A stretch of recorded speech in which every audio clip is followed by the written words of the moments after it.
He didn't fight back. He didn't complain.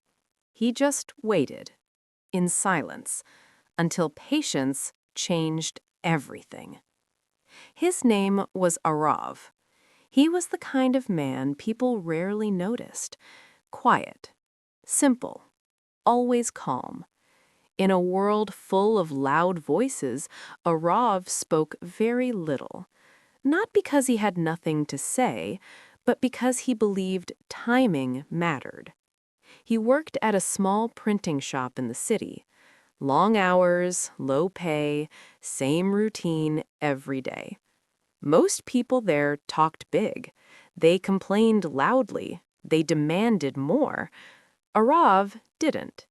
He showed up on time, did his work carefully, and went home quietly.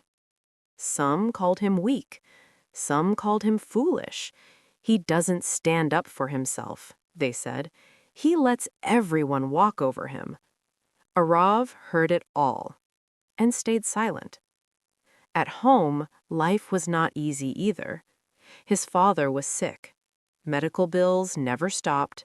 Dreams had to wait. Arav once wanted to study further, to do something more with his life.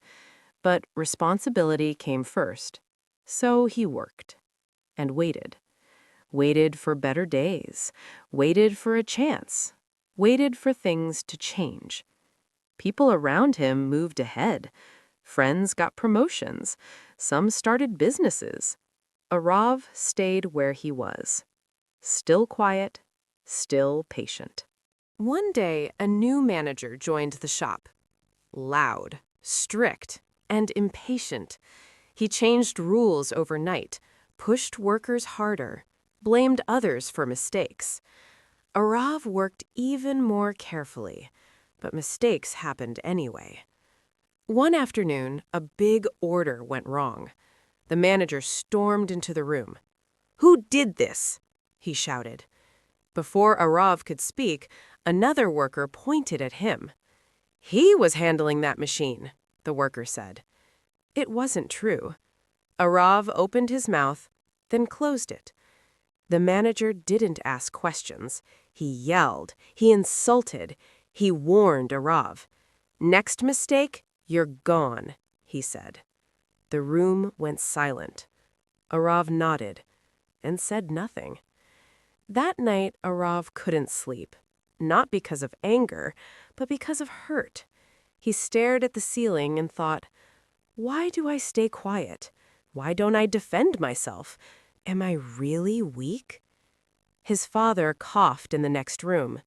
Bills lay on the table. Arav sighed. He knew the truth. He stayed quiet not out of fear, but out of patience.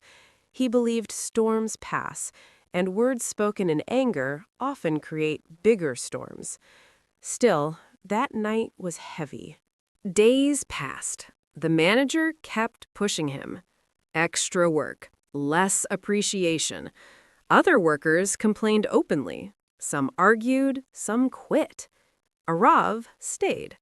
Not because he enjoyed suffering, but because he was watching, learning, understanding how things worked.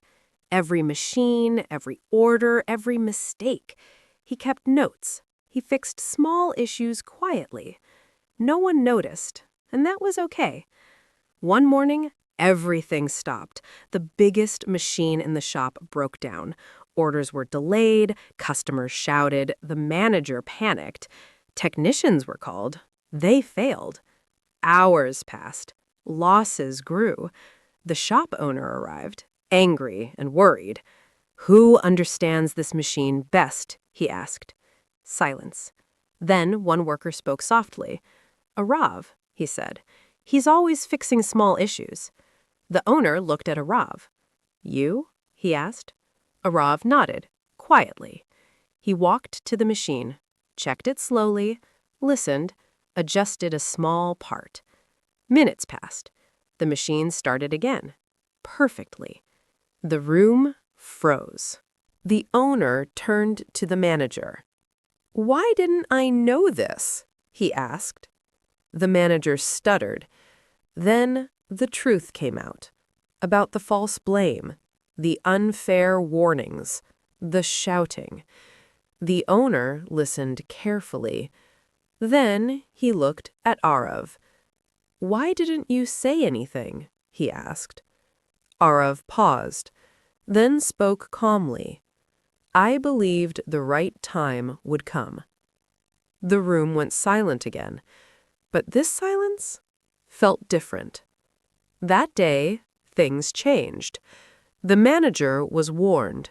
The truth was cleared. Arav was promoted, not because he demanded it, but because he earned it, with skill, with patience, with quiet strength. His pay increased, his respect grew. At home, Arav told his father the news. His father smiled proudly. "I always knew," he said. "Patience speaks when the time is right." Arav didn't become loud after that.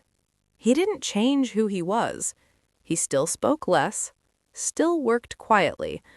But now, people listened when he spoke. They had seen the power of his silence. They understood something important. Silence is not weakness. Patience is not failure. In a world that rushes to speak, waiting can be powerful. You don't have to prove yourself every moment. You don't have to fight every battle. Some victories come not from shouting, but from staying steady. So if you're waiting right now, if life feels unfair, if your efforts feel unseen, hold on. Be patient. Stay true. Because when the right moment arrives, your silence may change everything.